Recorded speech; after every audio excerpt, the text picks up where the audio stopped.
السلام علیکم ویور۔ زندگی جو وقت کا نچوڑ اور گردش ایام کا محور ہے، یہ تب زندگی بنتی ہے جب ہم وقت کو قدر کی نگاہ سے دیکھیں۔ وقت تو ہے ہی قیمتی، یہ ہمیں بھی قیمتی بناتا ہے اگر ہم اس کی قدر کریں۔ وقت ہی کی بدولت ہم دنیا اور آخرت کے بلند و بالا مقام کو پا سکتے ہیں۔ ہماری زندگی وقت کی مرہون منت ہے، ہم جس طرح چاہیں اپنی زندگی کو اسی رخ پھیر سکتے ہیں۔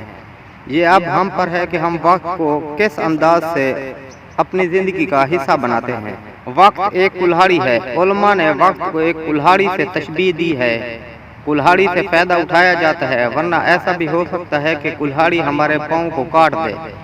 بالکل اسی طرح وقت بھی ہے، اگر ہم اس سے فائدہ نہیں اٹھاتے تو وقت ہمیں کاٹ دے گا۔ عقل مند لوگوں نے وقت کو تلوار کی صورت میں بھی پیش کیا ہے کہ تلوار سے دفاع کیا جاتا ہے اور دشمن کی کمر توڑ دی جاتی ہے۔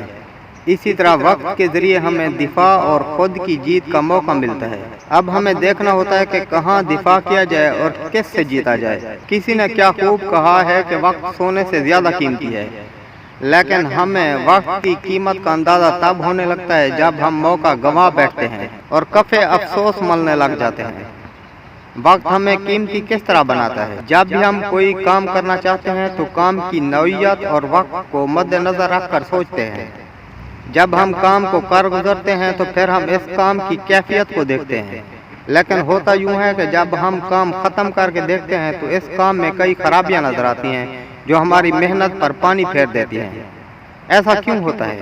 کیونکہ ہم کام کی نوعیت کے مطابق اسے وقت نہیں دیتے، جس کی وجہ سے اس کام میں خرابیاں نظر آتی ہیں۔ لیکن جب ہم پورا وقت دیتے ہیں تب ہمیں کمی کا احساس نہیں ہوتا، کیونکہ ہم مطمئن ہو جاتے ہیں کہ وقت دیا ہے، لہٰذا ہمیں ناکامی نہیں ہو سکتی، اور یہ وقت کا ہم پر بہت بڑا احسان ہے۔ وقت کی قدر کرنے والے لاکھوں لوگ موجود ہیں، اگر ان کی زندگی کا مطالعہ کیا جائے تو ایک بات نظر آتی ہے کہ ان کا وقت بڑے زبردست طریقے سے استعمال ہوتا ہے۔ لہٰذا وقت کو اس طریقے پر استعمال کرنے میں ہی ہم وقت سے فائدہ اٹھا سکتے ہیں۔ ہر کام کے لیے وقت مقرر کیا جائے، یعنی ٹائم ٹیبل بنایا جائے تاکہ ہر کام کو مناسب وقت مل سکے۔ کام کی نوعیت کو دیکھا جائے اور نوعیت ہی کے اعتبار سے کام کو وقت بھی دیا جائے۔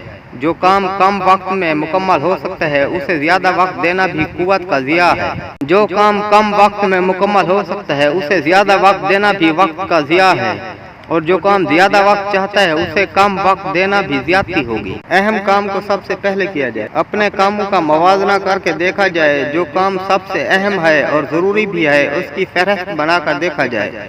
جو کام بعد میں ممکن بھی نہیں اور اہم بھی ہے اسے پہلے کیا جائے اور باقی کاموں کو مؤخر کیا جائے۔ کام کو مقررہ وقت پر کیا جائے۔ جب ہم وقت مقرر پر کام کرتے ہیں تو پھر ہمیں دیکھنا چاہیے کہ وہی کام اس وقت میں ہوا یا نہیں۔ اگر نہیں تو اب اس کام کو دوسرے کام کے وقت میں نہ کریں، بلکہ کوشش کریں کہ ہر کام اس کے وقت میں مکمل ہو جائے۔ تمام کاموں کو ترتیب وار کیا جائے، کیونکہ جب کام میں ترتیب نہیں ہوتی تو کام کی نوعیت کا احساس بھی نہیں رہتا، جس کی وجہ سے اہم کام یا تو رہ جاتا ہے یا اسے وقت کم ملتا ہے، جس کی وجہ سے خرابیاں آتی ہیں۔ ان اصولوں کو مد نظر رکھ کر وقت کو استعمال میں لانا وقت پر احسان نہیں بلکہ خود کو قیمتی بنانے کی جستجو ہے۔ امید ہے آپ کو ویڈیو پسند آئی ہوگی۔ پسند آئی ہے تو ویڈیو کو دوستوں کے ساتھ شیئر کریں اور ہمارے چینل کو ضرور سبسکرائب کر لیں۔